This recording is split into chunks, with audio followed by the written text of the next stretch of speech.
সড়কের নানা কাজে ভোগান্তিতে জনবহুল শিল্পাঞ্চল সাভার আশুলিয়াবাসী।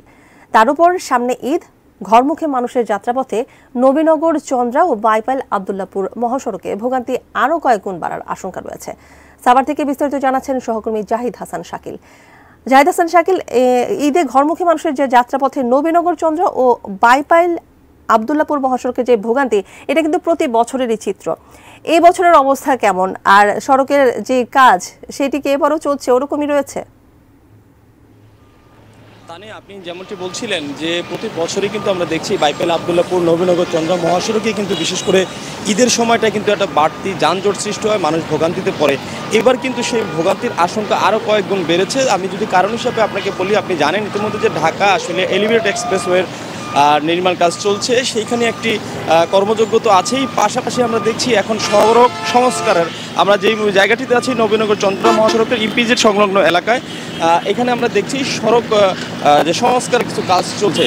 তো ঈদ আসলে বা বর্ষা মৌসুমে আমরা দেখি এই সময়টা যখন কাজ করে তখন কিন্তু এই যানজটের আশঙ্কাটা আরও বেড়ে যায়। আর ঢাকা আসলে এলিভেটেড এক্সপ্রেস কাজের জন্য কিন্তু যে মহাসড়কটি ছিল সেই মহাসড়কটি কিন্তু এখন সংকীর্ণ হয়ে, যেটি প্রায় 150 ফিট ছিল সেটি এখন 50 ফিটে চলে এসেছে। আপনি দেখতে পাচ্ছেন যে এক পাশে চলছে ঢাকা আশুলিয়া এলিভেটেড এক্সপ্রেস নির্মাণ কাজ, যেগুলি ব্যারিকেড দিয়ে, আর পাশে সরু সড়কে এই মহাসড়কে কিন্তু এখন এই যান চলাচল চলছে।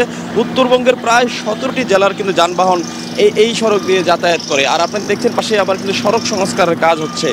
আর আসলে কিন্তু সামনে ঈদ, সেটা আর বেশি দিন নেই।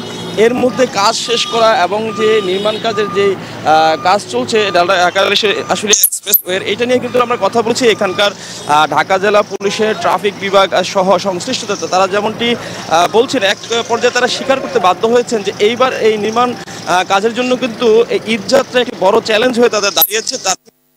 এই প্রকল্পের সংশ্লিষ্ট যারা আছে, প্রকল্প পরিচালক সহ ঊর্ধ্বতন মহলের সাথে কিন্তু তারা দফায় দফায় আলোচনা করেছেন এবং গত কয়েকদিন আগেও কিন্তু এই প্রকল্প তারা কিন্তু এখানে পরিদর্শন করেছেন এবং তারা বলছেন যে এই ব্যারিকেডটি সরিয়ে অন্তত রাস্তা আরেকটু প্রশস্ত করা যায় কিনা সেই চেষ্টা তারা করছেন। কিন্তু চ্যালেঞ্জ কিন্তু রয়েই গেছে এবং আশঙ্কার কথা কিন্তু ওই পক্ষ থেকে শোনা যাচ্ছে। তো আসলে এখন ভোগান্তি নিরসনে বাড়তি আর কোনো পদক্ষেপ থাকবে কিনা, এটা এখন সময়ের ব্যাপার। এ ছিল এখানকার সর্বশেষ। তানিয়া।